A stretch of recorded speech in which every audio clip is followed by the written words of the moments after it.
Bonjour à tous et bienvenue dans le Coach Talk improvisé. On a eu du mal avec Aldric à trouver un moment qui fonctionnait bien pour lui et pour moi, mais on l'a fait. Cependant, on n'a pas prévu de sujet, donc on va parler d'actualité. Alors, Aldric, la première actualité, qui est le meilleur coach entre Warren et Lopez? Je connais. Non, on va parler de sujets qu'on a envie de traiter. Donc, comme ça, tout le monde sait, on va parler de trois sujets. Le premier, c'est par rapport à Bigfoot Silva. On va donner nos opinions sur quand est-ce qu'il est bon de se retirer du MMA, de prendre sa retraite. Le deuxième sujet, c'est, on en a beaucoup entendu parler sur les 2 derniers jours que Khamzat, a tweeté comme quoi il était intéressé de combattre à l'UFC Paris et on aimerait donner notre opinion là-dessus. Et le troisième sujet, c'est USADA Pool puisque, il y a beaucoup de bruit autour de ça par rapport à Conor McGregor et Aldric a pas mal de détails sur le fonctionnement, de l'entrée à l'UFC, de l'entrée dans l'USADA Pool et je pense qu'on parle pas beaucoup de ça, donc j'imagine que ça va intéresser pas mal de monde dans l'audience. Avant toute chose, Aldric, comment vas-tu?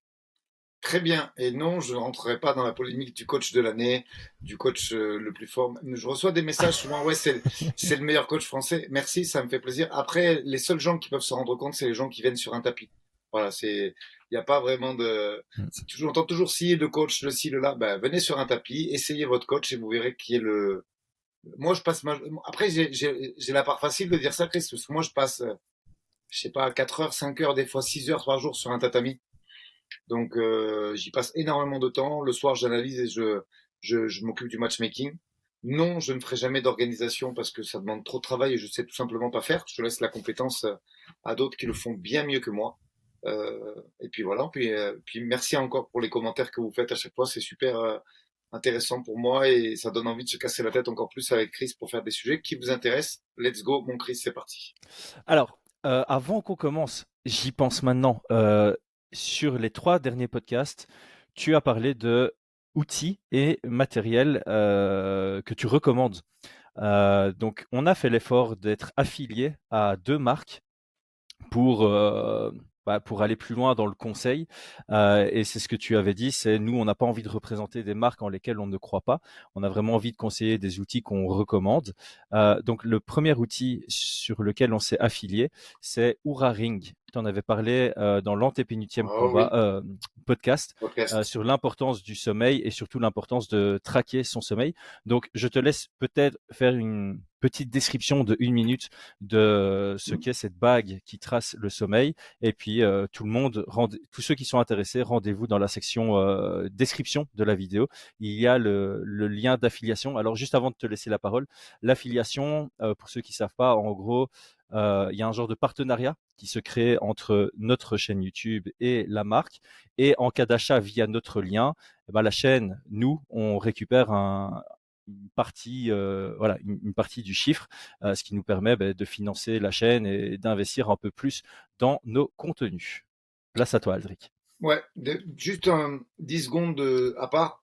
Sachez que ce sera toujours dans ce sens-là et pas l'inverse. Moi, personne, c'est même pas la peine de me contacter si vous avez des marques. Si j'ai pas essayé, ce que je recommande avec Chris, c'est ce que je dis à mes gars sur le tatami, les gars qui viennent s'entraîner au Boxing Squad à Nice. Je leur conseille des protections, des outils que je trouve financièrement acceptables, même s'ils n'ont pas des grosses primes, de façon à essayer de faire le travail le plus carré possible. Et ça marche dans ce sens-là et jamais dans l'autre sens. Donc, en ce qui concerne cette bague, elle m'est très précieuse pour connaître le niveau de forme des athlètes qui l'utilisent. C'est-à-dire que d'un simple clic, je peux avoir la qualité du sommeil.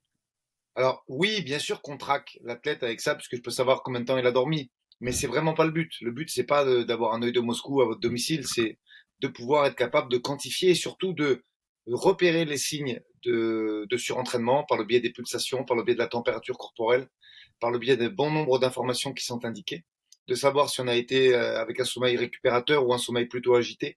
Et le but de cela est de savoir comment tu vas aménager après ta journée et le reste de la semaine, en tenant compte bien sûr de ces signes un peu alarmants du surentraînement et qui vont permettre de calibrer un petit peu l'intensité et la durée des trainings qui vont suivre en fonction de ce relevé un peu de sommeil qui est fait. Donc c'est vraiment quelque chose de pas très coûteux, puisque quand on parle d'un iPhone, hein, on se faisait la réflexion avec Chris, il y a des iPhones qui sont à 1500 ou 1000 euros, si je dis pas de bêtises. Et que là, on parle de 300 à 500 euros selon les modèles. Je pense que c'est pour quelqu'un, en tout cas, qui cherche la performance, quelque chose impossible à ne pas investir dedans. C'est vraiment quelque chose d'obligatoire dans une recherche de performance. Voilà, bah, très belle description. Et donc pour information, on en avait discuté parce que Manon avait reçu ça de l'UFC. Tous les Tous combattants les UFC athlètes UFC, ouais. reçoivent une Oura Ring. Voilà, Oura Ring est le partenaire officiel de l'UFC et donc on s'est affilié et associé à cette marque également. Le deuxième outil dont tu avais parlé, c'était dans le dernier podcast, c'était les protections, principalement les protections coudes et les protections genoux. Tu avais notifié la marque Onomasté. Euh, Tu avais directement fait la pub en disant que tu n'avais aucune affiliation avec la marque, ce C'est qui était ça. vrai la semaine passée. Et entre-temps, on n'a pas fait une affiliation avec la marque, mais on a fait une affiliation via Amazon, ce qui signifie qu'on a également un lien Amazon dans la section description et commentaires de cette vidéo, via lequel, bah, si vous vous procurez ces protections, bah, la chaîne retouche une petite partie pour, encore une fois, aider au développement de celle-ci. Pareil, pour la qualité des sparring, des coudières de très haut niveau, des genouillères aussi qui permettent de ne pas tourner au dernier moment. C'est, c'est quelque chose d'étudié pour notre sport. Voilà. C'est pas des coudières de boxe taille, c'est pas des genouillères de volley. C'est des choses qui sont étudiées pour nous, pour les fighters de MMA, qui facilitent l'appréhension parce qu'elles sont assez bien installées sur vos articulations. Et pour faire des sparring de qualité, il faut des équipements de qualité. Donc, on n'ira pas spéculer sur des gants, mais ça, il n'y a pas de concurrence aujourd'hui sur le marché. Et c'est quelque chose qui, pour moi, est fondamental d'avoir une gamme d'équipements conforme à la professionnalisation d'un entretien. Voilà. Voilà, et tu disais dans le podcast précédent qu'à l'époque, c'était difficile à trouver, cette Hum, marque. Maintenant, puisque c'est sur Amazon, c'est très c'est facile, ça. enfin, c'est très accessible. À 2 clics, tu l'as en Parfait. 48 heures à Ah la ben, maison. voilà, c'est facile, hein, 2023, tout est simplifié et on va pas s'en plaindre. On va passer maintenant aux 3 sujets. Je propose qu'on commence peut-être par le sujet qui est potentiellement le plus urgent à aborder, c'est Khamzat à Paris, parce qu'on l'a vu tweeter comme quoi il était intéressé de combattre à l'UFC Paris. Du coup, il y a beaucoup de fans qui commencent à suivre le MMA ou de fans qui sont pas spécialement assidus, qui ne se rendent pas compte que c'est carrément improbable qu'on ait Khamzat sur la carte à Paris pour plusieurs raisons. Je vais peut-être élaborer les raisons pour lesquelles moi je pense qu'on ne le verra pas sur la carte, hein. Peut-être qu'il viendra à Paris dans le public, mais ce qu'il ne faut pas oublier, c'est que le main event a déjà été annoncé. Donc, déjà, penser Khamzat Chimaev hors pay-per-view, ça me semble déjà très improbable. Mais en plus de ça, ne pas le mettre sur un pay-per-view pour ne pas le mettre en main event, l'UFC va jamais faire ça. C'est une des rares stars qui vend énormément à l'UFC. Ils vont pas l'utiliser pour un co-main event ou moins d'un fight night, alors qu'ils ont le choix de le mettre un mois plus tard en pay-per-view à Abu Dhabi, par exemple, ou éventuellement en main event dans fight night comme Max Holloway, mais on ne peut pas comparer la hype de Max Holloway avec celle de Khamzat en termes de chiffres et d'attractivité euh, des fans. Donc je ne sais pas ce que toi tu en penses, mais je voulais quand même clarifier ça parce que j'ai peur que des fans aient cet espoir alors qu'il n'y a pas vraiment lieu d'espérer voir Khamzat combattre à Paris. Ouais, je suis assez d'accord avec toi dans la mesure où c'est vrai que si on se réfère à la carte de l'année dernière et la carte d'autres Fight Night, t'as des mecs comme Whitaker qui sont venus avec Vettori, mais ce sont des stars du roadster, ça, on est d'accord tous les deux. Mais effectivement, Whitaker n'a jamais été un gros vendeur de pay-per-view. Quand je dis ça, je spécule pas, hein. Il y a des chiffres. Si je dis pas de bêtises, je crois que le dernier pay-per-view de Kamzat, il était dans les 5 meilleurs de l'année. Il faudra vérifier ce que je dis, mais il me semble avoir lu cet article sur MMA Junkie. Donc Kamzat, c'est un vendeur de pay-per-view, beaucoup plus que Whitaker. C'est aujourd'hui en plus quelqu'un qui est très apprécié dans le monde arabe, il faut pas se le cacher. Euh, et il y a quand même aujourd'hui beaucoup de facilité à le voir plus sur Abu Dhabi. Donc effectivement, les probabilités qu'il soit sur un Fight Ouais. Night sont infimes. Et, qui plus est, s'il le serait, ce serait sur un main event de façon certaine. Donc ouais, je pense que si on doit spéculer là-dessus, je pense qu'elles sont inférieures à 10%, très honnêtement, très objectivement. Allez, on fait Mhm. un petit, pour les gens qui sont fidèles à notre podcast, je vais dire que il va y avoir un très gros combat d'annoncer avec Manon. On peut pas encore dire lequel, Chris, nous on sait, mais il y aura un combat très lourd annoncé très rapidement, je pense d'ici 2-3 jours.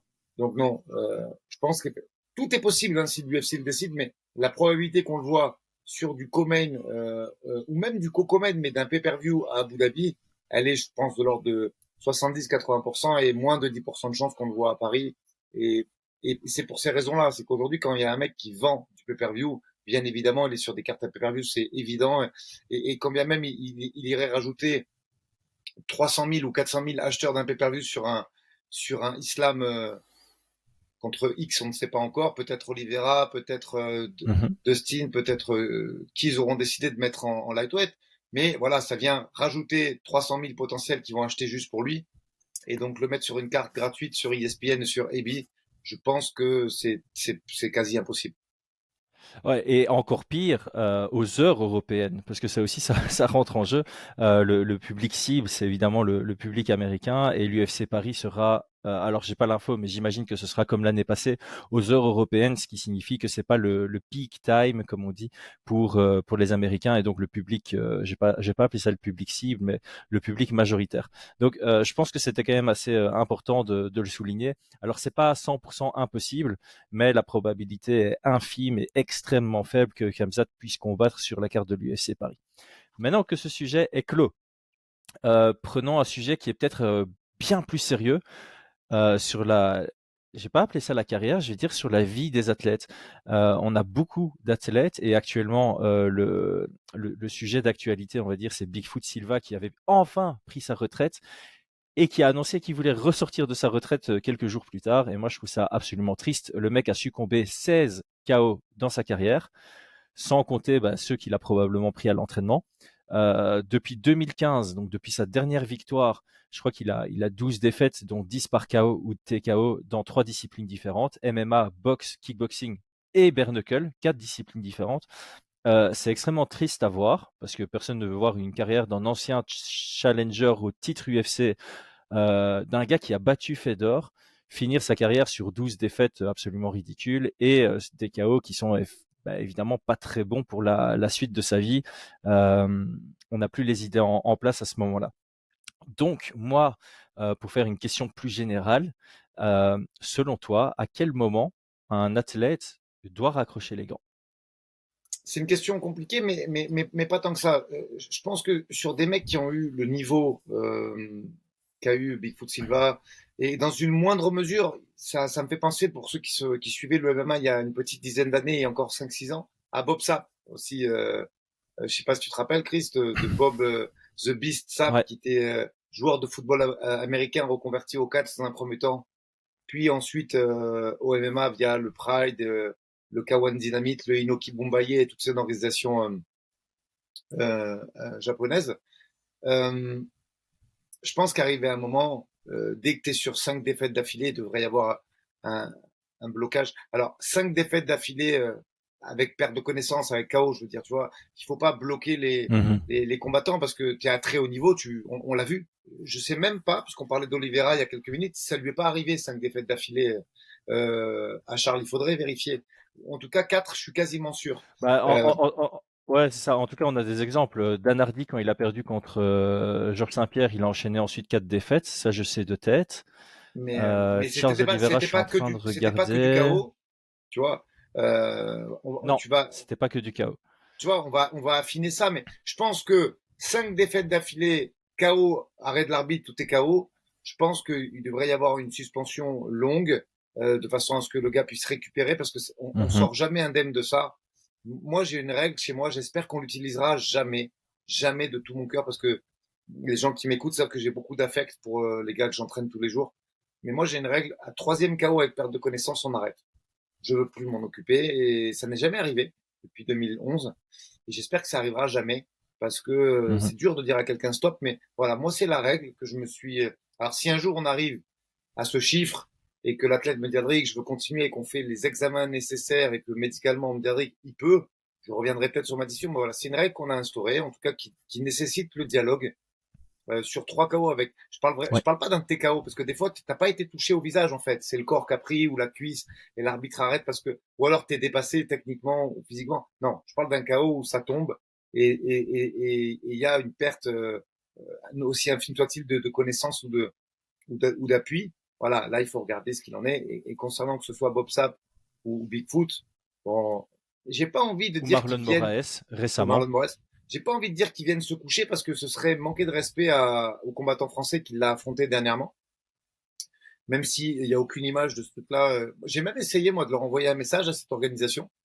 Bon, ils m'ont pas répondu parce qu'ils étaient peut-être débordés, mais parce que j'aurais acheté, moi, le pay-per-view pour encourager une orga française. Il y avait des athlètes peu connus dessus que je voulais regarder pour ma connaissance, mais voilà, pas de disponibilité du pay-per-view.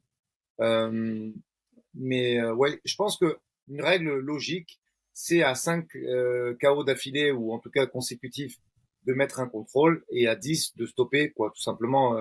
Il dit défaite, même pas besoin de défaite. Je pense que après mettre des généralités dans un sport aussi indécis que le MMA, mais je pense que voilà, à 5 tu fais un très gros contrôle et à 10 quel que soit le mode de défaite, tu mets un stop à la carrière. On est là quand même pour performer. Alors, après, oui, il y a un côté financier. J'écoutais Bob Sapp sur un podcast. Il faudrait que tu le retrouves, Chris, parce que c'était pas inintéressant. Il disait que sur la dizaine de combats qu'il a perdu à la fin de sa carrière, il a quasiment mis 200 000 dollars de côté. Alors, je veux bien l'entendre, mais à ce moment-là, Hmm. ça fausse un petit. Le problème de ça, c'est que ça fausse même l'intérêt sportif. Parce que si tu viens pour perdre, le gars en face, il fait une victoire et malgré tout, c'est quand même de la Hmm. malversation. Il faut appeler un chat un chat. Quand tu payes un mec pour se coucher, c'est tricher. Et j'entends souvent ce mot-là dans la bouche en ce moment sur Twitter, tricher, tricher, tricher, parler de produits. Alors, on y reviendra à l'USADA après, c'est pas une transition déguisée, mais ben, pour moi, prendre un mec qui vient se coucher, et quand bien même il a une carrière aussi exceptionnelle soit-elle, ben, c'est tricher en fait, hein, quand même. Il faut le dire, quoi. Ouais, et en fait, Tapologie fait un bon taf par rapport à ça. Apparemment, Tapologie recherche un peu ceux qui viennent se coucher, et si c'est le cas, ils transforment le combat en exhibition, ce qui signifie que c'est pas comptabilisé dans ton palmarès. Il y a eu pas mal de overturn en Angleterre pour ça, où tu voyais des mecs qui avaient des palmarès complètement affreux, et ils venaient, enfin, t'avais un mec qui était à 1,17 qui prenait un mec à 9-0. Le gars à 9-0 gagne, eh ben, il reste à 9-0 tout simplement. Et je trouve que ça, c'est un bon taf parce que c'est une des manières de limiter ce genre de mauvaise situation. Et je te rejoins. On peut pas mettre des règles précises parce que on en parle assez souvent à deux sur le coach talk. Le MMA, c'est ultra individuel. Néanmoins, pour moi, il y a des logiques à suivre. Donc, la première logique, c'est la santé. Dès le moment où tu mets trop ta santé, on va pas se mentir, hein, le MMA, c'est pas bon pour la santé à très haut niveau Oh sur non. un très long terme. Ça peut, ça peut être, c'est un risque qui peut être mitigé évidemment si tu gères bien tes entraînements, si tu gères bien ta carrière, si tu écoutes ton corps, si tu acceptes les suspensions médicales et tu joues pas trop là-dessus. euh, Ça peut être fait correctement, on va dire. Mais voilà, il y a des réalités. 3 KO sur la même année, c'est mauvais. Et là, il faut être capable de mettre une limite. 5 KO d'affilée, c'est mauvais. Et en plus de ça, quel est ton objectif? Parce que clairement, si tu prends 5 KO de suite, tu t'en éloignes tellement que tu ne peux plus l'obtenir. Tu parlais tout à l'heure d'avoir une discussion avec un athlète pour lui dire, écoute, il est temps de raccrocher parce que moi j'ai cette expérience. J'ai dû le faire une fois dans ma carrière avec une de mes athlètes. Ça a été très très compliqué parce que c'était la plus passionnée et la plus assidue de l'équipe. Mais à un moment, je crois qu'elle avait touché un palmarès professionnel de une victoire pour 4 ou 5 défaites. Elle avait certains objectifs qui étaient devenus inatteignables par rapport à son âge, son palmarès actuel et sa progression des dernières années. Et donc à ce moment-là, tu dis, OK, le MMA, c'est pas du grappling, c'est pas du basket. Si tu continues à combattre et à t'entraîner dur, tu vas continuer à prendre des mauvais coups à la tête, ce qui est pas bon. Donc on a une discussion et là, elle a fait une transition vers le grappling. Bon, évidemment, si le problème est financier, le problème, c'est que des combats de grappling vont pas te faire gagner la même chose que des combats de MMA. Donc ça, c'est une transition qui n'est pas faisable. Mais je te rejoins entièrement. Pour moi, il y a vraiment ces deux pistes. Il y a la piste santé, dès le moment où c'est mal embarqué, il faut arrêter. Et il y a la piste objectif. Dès le moment où ton objectif est devenu inatteignable et tu n'en as pas un deuxième atteignable en backup, bah, il est temps de raccrocher les gants. Ouais, je te rejoins. Puis il faut quand même expliquer aux gens qui nous écoutent, à nos auditeurs, que parce que souvent j'entends ouais, mais en anglais ça se fait. Alors, on va déjà nuancer un peu le truc, mais c'est vrai que c'est quand même des sports cousins, la MMA et l'anglaise, mais c'est des sports différents au niveau de l'évolution à haut niveau. Et je pense que c'est important d'en parler dans le Mhm. podcast. En anglaise, il y a ce que moi je vais appeler euh, des journeymen, ou on peut appeler ça des figurants, des faux combats, des mecs avec des records négatifs. Alors il y a beaucoup de qualificatifs pour ces mecs-là. Faut pas leur manquer de respect parce que souvent c'est des gens de l'Est, d'Europe de l'Est, qui font ça pour nourrir leur famille, qui sont pas spécialement entraînés parce qu'ils ont un boulot dans la vie et qui viennent prendre un combat pour nourrir leur famille. Mais je vais expliquer surtout pourquoi. En anglaise, il n'y a pas d'UFC, il n'y a pas de Bellator, il n'y a pas de PFL. Donc tu te dois de construire ta carrière pour devenir bankable. Et après, il y a cette notion d'organisation faite en pay-per-view où on fait un reset à chaque organisation. Chris et moi, on va organiser un combat de boxe. Il y aura 4-5 combats, dont un principal. On va vendre le maximum de pay-per-view. Puis à la fin, on se partage les ronds une fois que on a payé tout le monde. Et stop et fin. C'est ça l'anglaise. C'est un coup. Donc, c'est vrai que pour se préparer sur des one-shots comme ça, il faut faire monter les palmarès pour que les mecs soient bankable. Il faut qu'ils aient des 10-0, des 15-0, des 20-0 avec 17-18 KO pour susciter la convoitise des gens et que les mecs soient prêts à acheter entre 10 balles et 85, je sais plus exactement, je crois que c'était 80 ou 85 dollars le pay-per-view de Gervonta Davis contre Ryan Garcia. Alors, oui, si vous regardez les premiers boxeurs qu'ils ont affrontés sur BoxRec, qui est l'équivalent de Sherdog ou Tapology pour la boxe, ils ont affronté euh, des journeymen. Oui, les premiers gars. Un des seuls mecs que j'ai remonté à pas mis KO, c'était en 4 rounds et le mec avait, je crois que c'était son quatrième ou son cinquième combat, et le mec avait un record complètement pourri. Mais en anglaise, il y a une raison valable de faire cela, valable ou pas, hein, ça, je laisse tout le monde en juger, mais compréhensible en tout cas de comprendre que c'est du one shot ou c'est du pay-per-view. Mhm. Chez nous en MMA, il y a des orgas, même au début de la carrière, c'est-à-dire que tu as des organisations euh, comme le GFA pour démarrer, où il y a déjà des rémunérations. Dès que tu arrives à accéder au bout de 2 ou 3 combats à des organes comme le MMA GP, le Hexagone, tu peux gagner plus de 2000 euros par combat. Tu as le Ares qui paye bien au Savi, et tu peux accéder à l'UFC avec moins de 10 combats. CQFD, félicitations à Nora Cornol qui vient de rejoindre le roadster des 61 kilos de l'UFC. Bon ben voilà, je crois que son record c'est 6-1 et elle a signé au UFC. Et Cyril Gann, quand il a intégré l'UFC, il était à 3-0, si je dis pas de bêtises. Et Manon, elle était à 8-1 avec 2 combats de Mhm. télé-réalité. Donc voilà, aujourd'hui, l'UFC, c'est plus comme dans les années 2010 ou 2015, où c'était des roadsters de 300 ou 250 athlètes et où il y avait moins de 10 shows par an. Aujourd'hui, l'UFC, il y a un show tous les week-ends minimum. Donc il y a quasiment 45 à 48 shows, puisque je crois que les week-ends free se comptent sur les doigts d'une main. Hein. Il y en a 4 ou 5 dans l'année, Ouais. puisque le partenariat ESPN, et en plus, il y a ESPN qui passe, et il y a, je crois que c'est AB, je sais plus comment elle s'appelle, la chaîne qui ont fait 4 ou 5 UFC en AB ou en E-Show, je sais plus comment ça s'appelle, mais il y a une chaîne ABC, aussi, ouais, ABC, pardon, autant pour moi, ABC, je pense. qui en Mhm. ont 4. Donc t'imagines, je crois qu'il y a 46 pay-per-view avec ESPN+, il y en a 4 avec ABC. Donc en vrai, je crois qu'il y a 3 ou 2 week-ends dans l'année où à un prêt où il n'y a pas d'UFC. Donc voilà, aujourd'hui l'UFC, il y a plus de Mhm. 800 athlètes qui sont dans le roster, moins de 10 combats, tu y es. Donc je pense qu'il n'y a pas besoin d'avoir ces fighters de l'ombre qui viennent pour se coucher et prendre un billet vraiment. Et il faut éviter ces combats. Et je le dis sincèrement parce que aujourd'hui, à part dans des catégories très spécifiques, l'UFC n'est pas du. Si tu as pris 15 combattants de l'ombre, enfin, je sais même pas comment on peut appeler ça, Chris. On va fixer un socle commun, un vocabulaire avec les gens qui nous. Comment tu t'appellerais ces mecs Bah, qui ont. moi, j'aime bien Journeyman en fait. Ouais, moi aussi. Je C'est trouve un que c'est terme pas qui est très pas péjoratif, tu spécialement vois. méchant, tu vois. Voilà, c'est pas spécialement méchant, ça représente bien ce que c'est, et voilà, il y a pas trop de critiques à émettre envers ce terme. Je pense que tout le monde voit de quoi on parle de toute façon. Ouais. Et je te rejoins. Ce qu'il faut bien comprendre, c'est que si l'objectif c'est l'UFC fait quand même gaffe à ça. Alors il y a quelques exceptions quand même où tu te dis, enfin tu vois, moi j'avoue avoir eu un petit regret récemment sur ma entre guillemets carrière de manager où à l'époque je pensais qu'il n'y avait pas de raccourci pour arriver à l'UFC et donc j'ai cherché directement à signer mes athlètes dans les plus grosses promotions, à prendre les plus gros challenges, à les envoyer peut-être de temps en temps au casse-pipe et je préférais avoir un gars qui avait un palmarès de 11-4 que avec des combats difficiles plutôt que 15-0 que avec des combats faciles. Enfin, facile. Encore une fois, il n'y a pas de combat facile en MMA, mais tu vois ce que je veux dire, hein, moins Oui, challenging, plus favorable. Et la réalité, c'est qu'aujourd'hui, tu te rends quand même compte que de temps en temps, l'UFC va plus facilement signer quelqu'un qui a 15-0 dans 15 combats favorables que quelqu'un qui a 11-4 dans des combats très compliqués.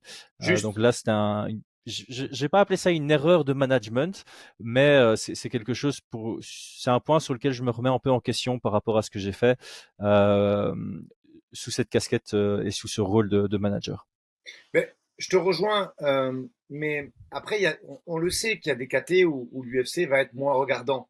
Mais moi, je pense que c'est toi qui as raison Mm, sur du lightweight, du Walter, du bantam, ce genre de truc. Homme, hein, je parle, j'y reviendrai après pour les filles. Je mm, pense que c'est toi qui as raison. Aujourd'hui, même si tu as 17-1 ou 18-0, mais sur des KT où ils ont un roster très solide, euh, ils font gaffe. Ils vont décortiquer parce qu'ils ont beaucoup de champions, ils ont un très haut niveau, ils sont pas là pour perdre du temps.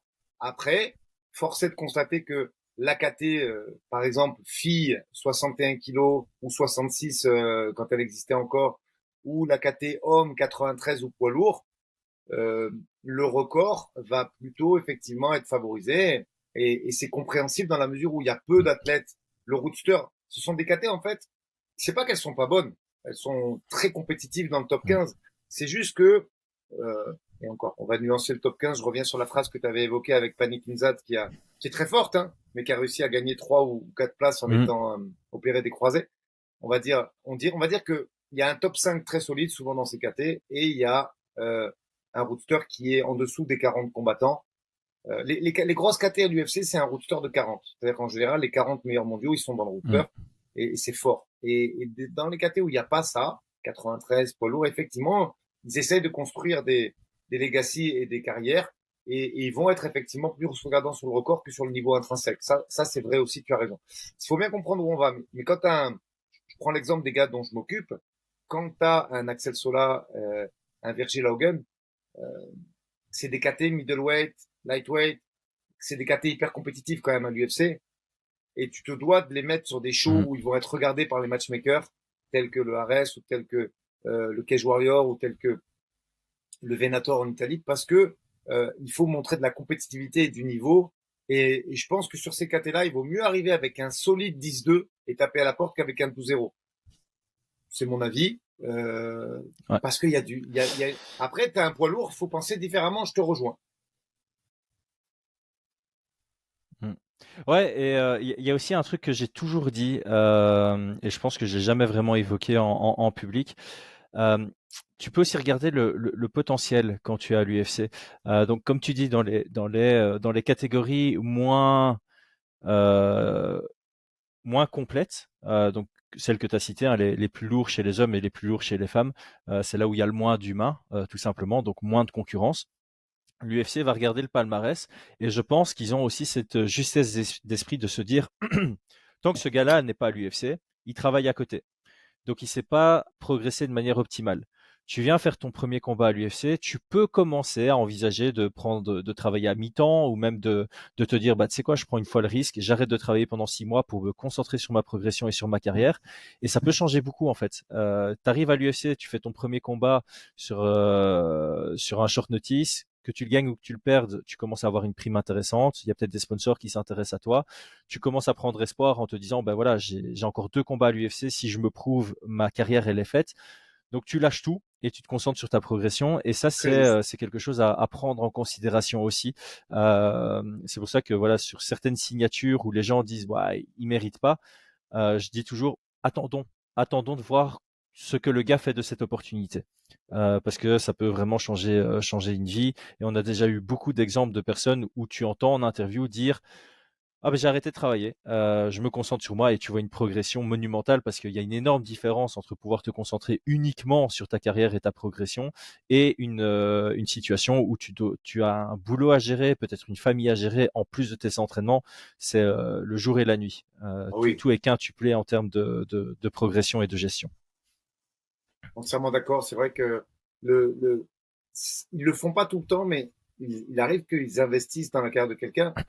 On parlait alors on parlait pas de Mohamed Mokaev directement tout à l'heure, mais on a fait un peu part puisque dans les athlètes sanctionnés par typologie, il y a un de ces combats qu'il avait fait en Angleterre, je crois que c'était au Celtic, si je dis pas de bêtises. C'est l'adversaire qu'il a en Oui, oui, oui, commun. oui. C'est l'adversaire qu'il a en commun avec le combattant français, là, euh, Je vais aller le voir. Attends, combattant attends, attends. français. Alors, Golden Boy, là, je sais plus comment il s'appelle. Aiden Sheriff. Donc le mec s'appelle Aiden Sheriff et quand tu vas C'est sur sa ça, page Tapologie, tu vois vraiment une grosse alerte c'est ça. au-dessus de son profil qui dit que Et voilà, ce regarde sur le combattant, j'essaie tapeau, de traduire en il y a live, un, ce il y combattant, a- et regarde sur le tapeau, il y a un combattant français qui il y l'a a un affronté Français aussi. dedans, Un de ses derniers combats. Michael Ben Simon. Voilà, le Golden Boy, là, je sais pas quoi. Voilà. Ben, tu vois, ce mec-là, il a pris Mokaev entre deux combats qu'il avait au Brave à l'époque. Et, je pense pas du tout que, parce que Mokaev, c'est un guerrier, hein, quand tu vois ce qu'il a fait dans ses précédents combats blessés, machin. Ouais. Je pense que c'est le management de Mokaev de l'époque qui avait organisé ça pour qu'il fasse un verre plus vite. Mais je pense que lui, je suis quasiment même persuadé, pour l'avoir fréquenté, il a été dans le coin avec moi d'Axel Sola en Allemagne, qu'il était absolument pas au courant de ça. Mais tu vois, quand ils ont signé Mokaev, ils sont quand même dans la construction de carrière pour lui. Parce que c'est une catégorie Ouais. où il combat les flyweight hommes où il n'y a pas énormément de monde et il aurait dû vite arriver sur des adversaires du top 5 ou du top 10 en engrangeant les victoires et ils prennent leur temps. Ils lui ont mis précédemment des mecs quand même qui étaient, je crois que 2 ou 3 fois il a eu des UFC débuts. Voilà, donc en fonction de l'âge, de la catégorie et de leur actualité entre guillemets, ils prennent notre temps. Et il y a également des contre-exemples. Pour ceux qui ont été à l'UFC Paris Mm. l'année dernière, il y avait, alors je m'excuse pour la prononciation, mais je crois que c'est Abus Magomedov qui avait combattu sur cette carte. C'est Il ça. a fait un seul combat au UFC et dans 3 semaines, il se retrouve contre le 7e de la KT, Keishon Strickland. Donc, Ouais. lui, ils n'ont pas de temps à perdre. Un combat, boum, il peut rentrer, il peut faire top 5 quasiment parce que tu Mm. bats le 7, il y a pas, tu bats le 7 avec la manière, bah, tu peux arriver top 5 de la KT assez rapidement. Pour ce Dagestanais qui vit en Allemagne, je crois, si je Mhm. dis pas de bêtises, qui a fait une solide impression, mais il a battu un mec qui était pas super coté, tu vois, super ranké à l'UFC pas. Il a été solide, en tout cas, ça c'est une certitude. Non, il a Stolfzus. Ouais. Tu vois, c'est pas une star de la KT, quoi. Et boum, on le Mhm. propulse et il va faire un main hein, carrément, je crois, ou un co-main contre Strickland dans Ouais, quelques c'est semaines main sur event. un, C'est main tu vois. event. Donc il y a des exemples, des contre-exemples. Je pense vraiment qu'aujourd'hui la résultante de tout ça, c'est que l'UFC fait du cas par cas. Euh, alors bien évidemment, c'est pour ce qui les arrange eux, mais tantôt ils vont faire de la construction de carrière sur un athlète relativement jeune et tantôt ils vont. Pourtant, il n'a pas 35 ans. Hein. Je crois que si tu as le tapeau sous les yeux, Chris, je pense que Abus, il a 28 ou 30 ans, pas plus. Et pourtant, ils ont fait un accélérateur de 32. carrière. 32. Voilà, autant pour moi. Ils ont fait un accélérateur de carrière quand même considérable, puisque, bon, 32 ans, tu vois, il aurait pu faire 2 ou 3 combats dans le roadster avant de passer dans les hautes sphères de la KT. Bah là, ils n'ont pas perdu de temps. Mais pour un mec qui vient pas du Glory ou d'une très grosse orga, je pense que c'est un précédent. Il y a pas de, c'est la première fois. Hein. C'est-à-dire, Chandler, il a été très vite Ouais. coté parce il a eu la ceinture du Bellator et tout, tu vois. Mais là, deuxième combat, main event, Ouais. même si c'est un UFC Fight Night ou un Apex, c'est quand même, c'est arrivé très peu de fois ou quasiment, moi je dirais jamais hein, de tête, mais il faudra vérifier. Dans l'ère moderne, c'est jamais arrivé. Après, évidemment, tu as eu à l'époque, hein, quand tu as un Dan Henderson qui a débarqué à l'UFC, bah, il a eu 2 title fights de suite. Oui, Je pense qu'Anderson Silva, il est arrivé à l'UFC, il a battu Liben, il a eu le title shot. Voilà, t'as quelques petits exemples, mais ça remonte sur les exemples plus récents, à moins que la personne ait été une réelle star comme Chandler dans c'est une ça. grosse promotion. Ben Askren potentiellement aurait pu. Ouais. Ben Askren, Tchuk, tchuk, quand ils tchuk. l'ont transféré Ah, du One, ouais. Ah, peut-être qu'il a fait un main ou un co-main contre Masvidal. Possible, possible, possible, possible. Non, c'était Lawler le premier ou ouais, c'était. c'est ce que je suis en... Je crois que c'était Lawler. Je C'est crois que d'abord c'était un main Lawler. card. Je crois que c'était une main, mais je crois Ouais, pas que non, c'est c'était un main main card event. de pay-per-view. Ouais, c'était main card de pay-per-view. Mais bon, voilà, c'est effectivement extrêmement rare de voir quelqu'un qui est pas spécialement connu et qui en deuxième combat vient en main event. Tarek Saffiedine l'avait fait, mais bon, Tarek Saffiedine c'était aussi champion du Strikeforce Ouais, il à était champion l'époque, de Strikeforce, juste. donc ça reste à souligner. Ouais, ça fait beaucoup. Tout dernier combat du Strikeforce. Juste pour revenir sur Aiden Sheriff, c'est quand même ouf. Le mec a eu des combats pro, puis des combats amateurs, puis des combats pro de nouveau. En amateur, il y a genre 0,15 et en pro, il est ouais, genre aussi à 0,13 quoi. Et Ah, donc ces 6 derniers combats professionnels et ces 6 derniers combats amateurs ont été rendus inéligibles, ils disent sur Tapology, parce qu'ils considèrent que ça ne. Attends, ils le disent très bien. Ils disent ce combattant a été déclaré par Tapology comme quelqu'un qui rentre dans des activités qui ne sont pas conformes aux standards des sports de combat. Ça fait très propre, hein. J'aime bien comment c'est rédigé. mais Et donc, la plupart de ces derniers combats, enfin, tous ces derniers combats ont été overturn. C'est même pas exhibition, c'est juste inéligible. J'aime bien le terme. après, Tapologie, pour moi, aujourd'hui, en tout cas, moi, c'est l'outil que j'utilise. J'ai rien du tout contre Sherdog et c'est mythique, Sherdog. Moi, la première fois que j'ai eu mon Mm. nom qui est apparu sur Sherdog, c'était en 2005. J'étais comme un fou, tu vois. Donc, il faut pas cracher dans la soupe. Cela étant, Tapologie, intéressant parce que t'as les combats qui sont annulés. Tu peux savoir même qui a annulé le combat. Quand tu fais une recherche sur un athlète, c'est quand même hyper intéressant. Tu Mhm. vois, ne serait-ce que de savoir si le gars pull out souvent. Tu vois, moi, quand on nous a proposé Morose, Marina de son prénom, je le sentais mal parce que j'ai vu qu'elle avait pull out Ouais. à de nombreuses reprises. Euh, Tapologie fait un très bon travail pour sortir un peu de. Ils n'ont pas fait un Sherdog bis, ils apportent d'autres occasions, d'autres informations, pardon. Et le travail Mhm. d'investigation là sur les fighters qui ont de mauvaises intentions. Toujours pareil, j'accuse avec Chris, on accuse le fighter et pas les combattants qui ont été mis en face. Je ne connais pas, j'ai du mal décidément avec Mhm. son nom. Je suis vraiment désolé, Golden Boy là, je ne le connais pas. Par contre, je connais un petit peu Mohamed Mokaev et je sais que c'était pas du tout prémédité de la part de sa part. En tout cas, ça je l'assure et j'en suis Mhm. 100% convaincu parce que je connais l'athlète. Je sais qu'il relève tous les défis. Demain matin, tu lui mets Pantoja ou Moreno, il y va direct. Le mec, il combat tout le monde et tout de Ouais. suite. Donc, c'est pas contre l'athlète, mais par contre, le combattant, effectivement, je pense qu'il vient prendre un petit chèque, aussi petit soit-il, et il se couche, quoi, pour faire attention à la sienne, l'intégrité physique. Et il faut reconnaître ça quand même. Ouais. Ouais, ouais, c'est clair. Et c'est un bon taf de Tapologie de faire ça pour un peu rendre, s'assurer que le MMA reste une discipline aussi saine que possible.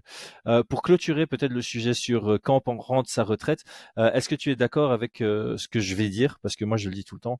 Dans le cas de Bigfoot Silva ou dans le cas de Marlon Moraes, il n'y a pas qu'une personne qui a une part de responsabilité. Je trouve personnellement que le promoteur slash le matchmaker, la famille et les proches, le coach ou les coachs, le manager, lui-même évidemment, ils ont tous une petite part de responsabilité dans le fait de le faire continuer à combattre. Et je pense que ce serait trop facile de dire ah oui non mais moi je suis que le promoteur, mon rôle c'est d'organiser des combats, point barre. Euh, je pense que quand tu vois quelqu'un comme ça qui est en déclin total dans sa carrière et qui en plus de ça met sa santé en jeu, tu dois pas lui proposer de combat. Au même titre que le manager, bah, il peut pas accepter enfin, tu dois arrêter. En fait, un manager sain, il doit dire, tu fais ce que tu veux, moi j'arrête de bosser avec toi. Pareil pour un coach. Et tu dois aller même plus loin. Idéalement, tu dois aller plus loin en disant non, mais moi je te bloque, je t'interdis d'aller chez un autre manager et je t'interdis de combattre. Maintenant, c'est fini, quoi. Je sais pas si tu es d'accord avec ça. Ah bah, tu sais, tout ce qui touche à l'intégrité physique, faut être ferme parce que là, pour l'instant, on en Mm. rigole. bien que je le trouve pas super sensé dans les prises de parole qu'il fait dorénavant, tu vois. Je le connaissais pas trop avant, mais les gens comme ça qui changent d'avis en quelques jours, retraite par retraite, l'émotion pas l'émotion, c'est préoccupant quand même pour la santé d'un athlète ce genre de comportement. Et je pense qu'il faut bien comprendre cette phrase qu'on se tend à répéter tout le temps, tout le temps, tout le temps. On joue pas au MMA, c'est pas comme un footballeur qui va finir sa carrière en Arabie Saoudite ou dans des championnats asiatiques de moindre mesure. Lui, en vrai, il risque rien. Allez, se flinguer un Mm. genou s'il avait des blessures récurrentes sur cette articulation, mais le footballeur qui va opter pour cette reconversion, il prend un peu d'argent, il n'est plus à son plein potentiel. Et qu'est-ce qu'il risque au final, à part des petites lésions euh, Mm. sur des articulations? Là, on fait un sport qui demande une concentration et qui te fait prendre des risques énormes sur ta santé mentale, psychique et physique en général. Et je pense que c'est du devoir de tout le monde de ne pas prendre ces athlètes, qu'ils aient été connus ou pas connus. Excuse-moi, le nom du gars anglais, tu disais tout à l'heure, c'était quoi? Celui qui a combattu contre Mokaev et Ben Simon. Sheriff, attends. Tu tapes C'était juste pour citer son Aiden nom. Sheriff. Voilà. Et ça, c'est valable pour des gens comme Aiden Cherry qui n'ont jamais connu la victoire et pour comme des gens comme Bob Sapp ou Antonio Silva qui ont été des noms entre guillemets connus de la sphère MMA. Mais quand tu commences à avoir trop de rouge, je veux dire, même pour l'athlète, c'est quoi l'intérêt en fait? Le gars va dire ouais, j'ai battu Antonio Silva et quand tu te connectes sur son tapot ou son Sherdog, tu vois du rouge partout comme si ton PC il avait un virus. Je veux dire, c'est pas. Je veux dire, Ouais, bah c'est pas aujourd'hui, Antonio Silva, c'est pas c'est une pas une porte ouverte victoire pour l'UFC, intéressante. quoi. Bah, non, je veux dire, Mhm. si le gars qui l'a battu croit ça, je vais le refroidir malgré moi, tu vois. La victoire. Puis il a vendu chèrement sa peau quand même, tu vois. Donc je veux pas manquer de respect au combattant français dont j'ai plus le nom en tête, qui l'a affronté, parce que il s'est battu lui à son plein potentiel pour pouvoir avoir cette victoire. Et selon les quelques extraits que j'ai regardé, ça avait l'air d'être un combat disputé. Mais c'est vrai que aujourd'hui, battre cette personne, je pense pas, il faudra vérifier, mais que ce soit une exposition des réseaux sociaux, une explosion de tes réseaux sociaux tout du moins, et je ne pense pas que ça t'ouvre la porte de Mhm. grosses organisations en disant ça, faut être cohérent. Et moi, demain matin, tu viens me dire toc toc toc, voilà, je suis un combattant, je voudrais être entraîné ou matché ou ce que tu veux sur une grosse organe, j'ai battu Bigfoot Silva il y a quelques mois, c'est pas quelque chose qui va aller contre toi, mais c'est pas quelque chose non plus qui va faire que tu as une considération supplémentaire de la part de ton auditoire, quoi. Franchement. Bah ouais, ça n'a pas autant de valeur que ça avait en 2016. Non. C'est clair, quand tu battais Bigfoot Silva en 2016, c'était une grosse victoire. Et quand tu es le 12e à le battre d'affilée, bah forcément, Bah ça n'a ouais, plus la même, enfin, ça n'a plus le même attrait. C'est comme pour tout. Enfin, tu peux dire, voilà, imagine, je prends un exemple au tennis, Djokovic, il continue à jouer 7 ans. Et dans 7 ans, il est en dehors du top 300 ATP. Si tu le bats à ce moment-là, bah, tu peux pas dire j'ai battu le meilleur du monde. Tu peux dire j'ai battu un gars qui a été le meilleur du monde. C'est fun. Voilà, c'est une anecdote fun, mais c'est plus, ça n'a pas de valeur sur ton palmarès actuel ou c'est ça. pas énormément. Ta comparaison Ça sur reste le quelqu'un tennis, qui a eu des grandes qualités ouais.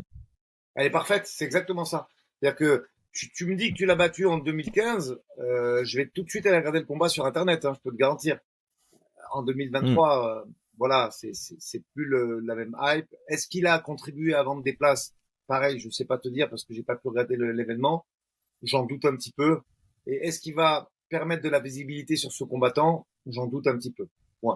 Je pense que tu as raison, on peut clôturer là-dessus, Non, mais effectivement, je pense que, moi, je vais utiliser un terme que j'aime bien dire, c'est ni fait ni à faire, à mon avis, que de mettre un mec comme ça sur une carrière.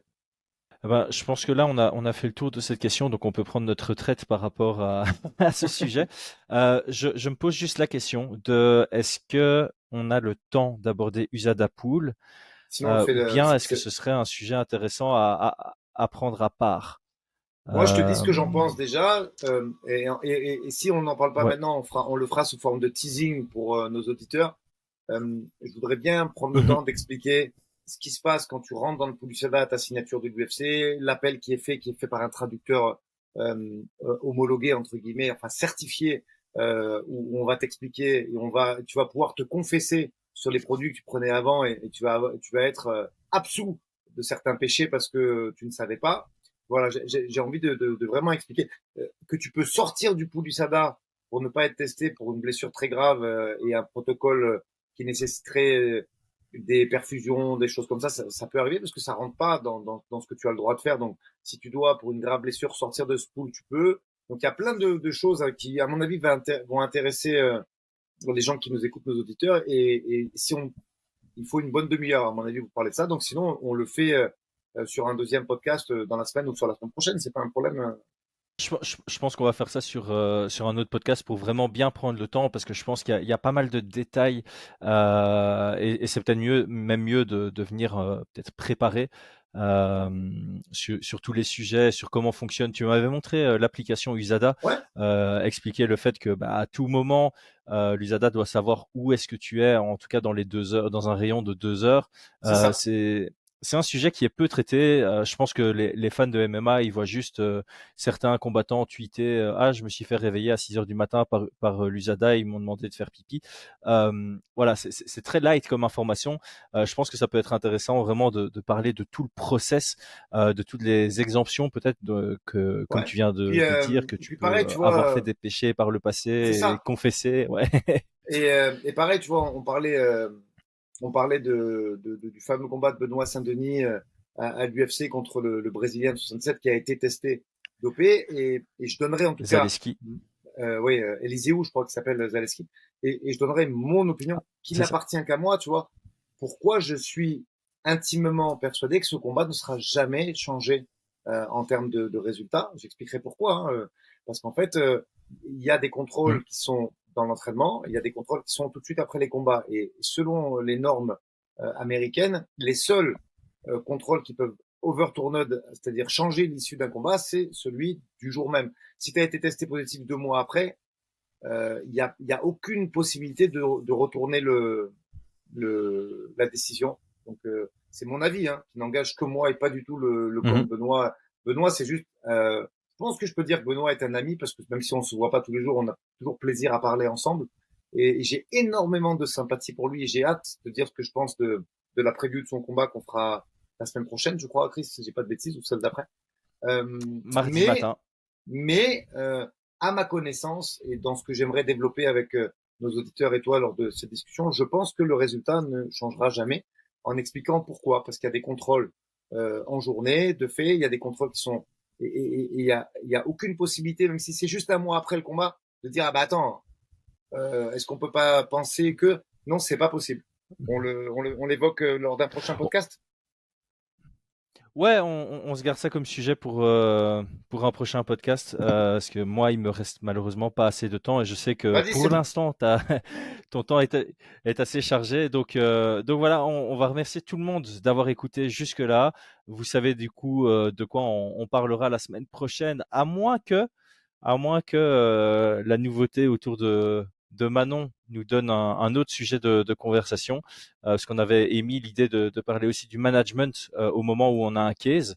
Donc ça va se jouer entre les deux. Mais dans tous les cas, je sais que vous regardez tous nos épisodes. Merci, merci pour ça. Merci à toi, Aldric, pour cette discussion un peu plus chill, un peu plus improvisée que d'habitude. Je pense que ça fait aussi de temps en temps plaisir de se mettre moins la pression sur les sujets abordés. Je te souhaite tout le meilleur avec toutes les échéances que tu as pour le moment qui arrivent dans les prochains jours et celles que tu dois préparer semi dans l'urgence pour les semaines et les mois qui arrivent. C'est un été chargé qui se propage pour toi et je serai là aussi pour aider comme je On en peux. parlera, on parlera de nos nouveaux projets, on en parlera lors d'un podcast de ce qu'on fait ensemble. J'ai hâte de t'expliquer ça à tout le monde. En tout cas, merci à tous. Merci, vraiment, les commentaires font chaud au cœur et on va essayer de faire encore mieux pour cet été parce que même si on travaille beaucoup, on fera des podcasts tout l'été et puis on vous expliquera un petit peu ce qu'on fait avec Chris dans le cadre de mon boulot.